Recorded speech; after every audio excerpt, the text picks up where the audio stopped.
അടുത്ത കാലത്തായി പോലീസിന്റെ ക്രൂരമായ അതിക്രമങ്ങളെയും മർദ്ദനമുറകളെയും കുറിച്ചുള്ള വളരെ കുറച്ച് വാർത്തകൾ മാത്രമാണ് നമ്മൾ കേൾക്കുന്നത്. പൊതുവെ മറ്റ് സംസ്ഥാനങ്ങളിലാണ് ഇപ്പോൾ ഇത്തരം സംഭവങ്ങൾ നടക്കുന്നത്. എന്നാൽ ഒരു കാലത്ത് കേരളത്തിൽ അതല്ലായിരുന്നു അവസ്ഥ. ജയറാം പടിക്കൽ, പുലിക്കോടൻ നാരായണൻ, ലക്ഷ്മണ, മധുസൂദനൻ എന്നൊക്കെ കേട്ടാൽ പേടിച്ച് വിറക്കാത്ത ആളുകൾ അന്ന് ഉണ്ടായിരുന്നില്ല. ഇന്ദിരാഗാന്ധി അടിയന്തരാവസ്ഥ നടപ്പിലാക്കിയപ്പോഴാണ് ഇവരുടെ യഥാർത്ഥ അഴിഞ്ഞാട്ടം കേരളം കണ്ടത്. അക്കാലത്തെ വലിയ ഇന്ദിരാഗാന്ധി ഭക്തനായിരുന്നു മരിച്ചുപോയ കോൺഗ്രസ് നേതാവ് കെ കരുണാകരൻ. കരുണാകരന്റെ സിൽബന്ധികളായിരുന്നു ഈ ക്രൂരന്മാരായ പോലീസുകാരെല്ലാം തന്നെ. കരുണാകരന്റെ അടിയന്തരാവസ്ഥ കാലത്തെ ആഭ്യന്തര വകുപ്പിലെ ഏറ്റവും ഭീകര മുഖമായിരുന്നു ജയറാം പടിക്കൽ എന്ന പോലീസ് ഉദ്യോഗസ്ഥൻ. കേരള പോലീസിൽ DGP സ്ഥാനത്ത് നിന്ന് വിരമിച്ച ഒരു ഉദ്യോഗസ്ഥനാണ് ജയറാം പടിക്കൽ. പാലക്കാട് ജില്ലയിലെ പെരുവമ്പ് എന്ന ഗ്രാമത്തിൽ ജനിച്ച ജയറാം പടിക്കൽ മുംബൈയിലെ ഗ്രാൻഡ് കോളേജിൽ MBBS-ന് ചേർന്നിരുന്നു. അതിനിടയിൽ അദ്ദേഹം സിവിൽ സർവീസ് പരീക്ഷയിൽ വിജയിക്കുകയും IPS സ്ഥാനം കരസ്ഥമാക്കുകയും ചെയ്തു. കേരള കേഡറിൽ നിയമിതനായ പടിക്കൽ ബ്രിട്ടനിലെ അതിപ്രശസ്തമായ സ്കോട്ട്ലൻഡ് യാർഡ് എന്ന കുറ്റാന്വേഷണ വിഭാഗത്തിൽ പരിശീലനം ലഭിച്ച ചുരുക്കം ചില പോലീസ് ഓഫീസർമാരിൽ ഒരാളാണ്. ജയറാം പടിക്കൽ വിജയകരമായി തെളിയിച്ച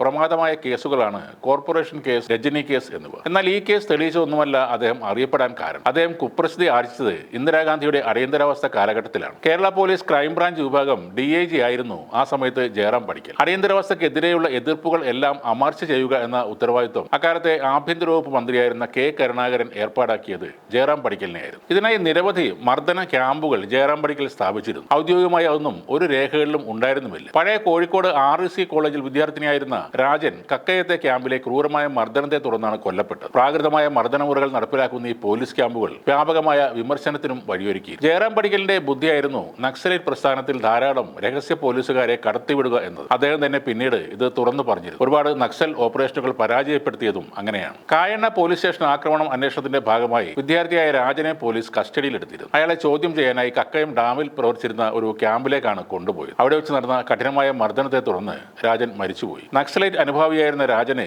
കായണ്ണ സ്റ്റേഷൻ ആക്രമണത്തിൽ പങ്കൊന്നും ഉണ്ടായിരുന്നില്ല. ക്രൈംബ്രാഞ്ചിൽ പ്രത്യേകം നിയമിതനായ Perambra police sub inspector Pulikodan നാരായണനാണ് ഈ മർദ്ദനത്തിന് നേതൃത്വം കൊടുത്തത്. ഉരുട്ടൽ അടക്കമുള്ള ക്രൂരമായ മർദ്ദനത്തിന് വിധേയനായ രാജൻ പുലിക്കോടന്റെ ഒരൊറ്റ ചവിട്ടിനെ കുഴഞ്ഞു വീണ് മരിച്ചെന്നാണ് പറയുന്നത്. രാജന്റെ ജഡം എന്ത് ചെയ്തു എന്നതിൽ ഇപ്പോഴും ഒരു വ്യക്തതയുമില്ല. പഞ്ചസാരയിട്ട് കത്തിച്ചെന്നും കൊത്തിനുറുക്കി പന്നി ഫാമിൽ തീറ്റ കൊടുത്തെന്നും പറയുന്നുണ്ട്. പുരക്കുഴി ഡാമിൽ എറിഞ്ഞതായും ചിലർ പറയും. അതേപോലെ നവാബ് രാജേന്ദ്രൻ എന്ന പത്രപ്രവർത്തകനെ കരുണാകരന് വേണ്ടി മർദ്ദിച്ച് ഒതുക്കിയതും ജയറാം പടിക്കലാണ്. കെ കരുണാകരന്റെ രാഷ്ട്രീയ ഭാവി എന്നേക്കുമായി ഇല്ലാതാവുന്ന ചില കത്തിടപാടുകൾ നവാബിന്റെ കൈവശം ലഭിച്ചിരുന്നു. നവാബ് എന്ന പത്രം നടത്തിയിരുന്ന രാജേന്ദ്രൻ ഈ കത്തുകൾ പ്രസിദ്ധീകരിക്കാനും തീരുമാനിച്ചു. അതോടെ കരുണാകരൻ ജയറാം പടിക്കലിന്റെ സഹായം തേടി. നവാബ് രാജേന്ദ്രന്റെ രീതികൾ നന്നായി നിരീക്ഷിച്ച ജയറാം പടിക്കൽ തൃശൂർ പട്ടണത്തിൽ വെച്ച് നവാബ് രാജേന്ദ്രനെ കാണുകയും അയാൾക്കൊരു മദ്യസൽക്കാരം ഏർപ്പാടാക്കുകയും ചെയ്തു. അതിന്റെ ഒടുവിൽ കത്തുകൾ പടിക്കൽ കൈവശമാക്കി അത് നശിപ്പിച്ചു കളഞ്ഞു. അത് ചെറുതായി കീറി നവാബ് കഴിച്ച കറിയിൽ ചേർത്ത് കൊടുത്തു എന്നും പറയുന്നു. തികച്ചും അധാർമികവും നിയമവിരുദ്ധവും ആയ ഈ പ്രവൃത്തിയെപ്പറ്റി പടിക്കൽ തന്നെ പിന്നീട് പശ്ചാത്തപിച്ചിരുന്നു. ഇങ്ങനെ ഒടുങ്ങാത്ത ക്രൂരതകൾ ചെയ്തു കൂട്ടിയ ജയറാം പടിക്കലിനെ മാന്യമായ ഒരു മരണം കിട്ടിയതുമില്ല. പോലീസ് സേനയിൽ നിന്നും വിരമിച്ച ശേഷം ഒരിക്കൽ എറണാകുളത്ത് നോർത്ത് റെയിൽവേ സ്റ്റേഷനിൽ നിന്നും നോർത്തിൽ തന്നെയുള്ള തന്റെ വീട്ടിലേക്ക് പോകുന്ന വഴി അദ്ദേഹത്തെ ചില അജ്ഞാതർ കഠിനമായി മർദ്ദിക്കുകയുണ്ടായി. അതിക്രൂരമായ ആ മർദ്ദനത്തെ തുടർന്ന്